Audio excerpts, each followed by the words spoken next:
So behind me is the 2001 Audi S4. Coincidentally, the same one that was on a raffle giveaway for regular car reviews back in January.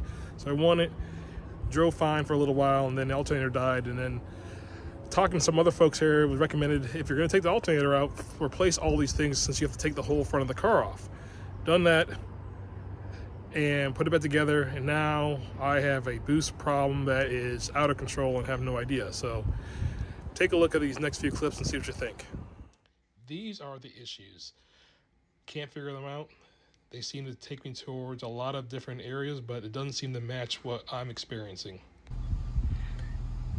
This is a 2001 Audi S4 B5. I think it's 2001.5, and I am struggling with what either is a boost leak or a vacuum leak.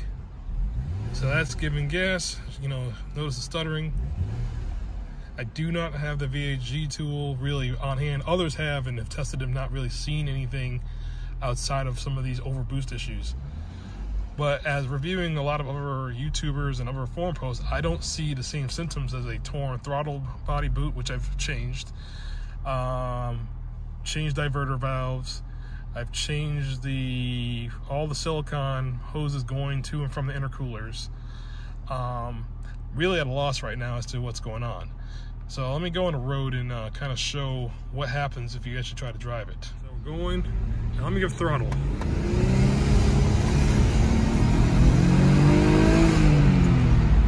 So in first gear, I'm going wide open throttle.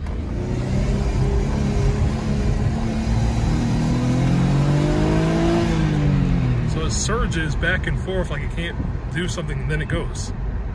Now while you're gently cruising in just a second,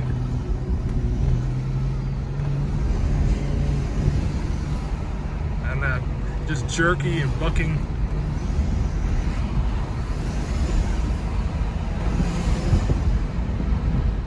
Okay, again, full throttle. Won't go.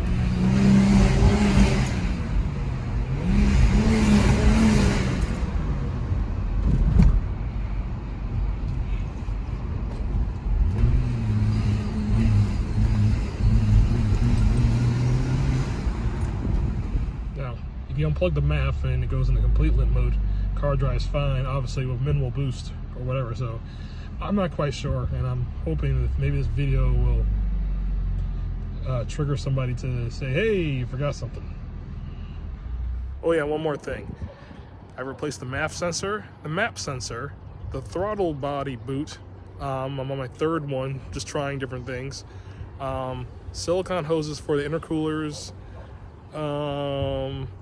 I did the EGT deletes. I have not touched the N75 part. Maybe that's it.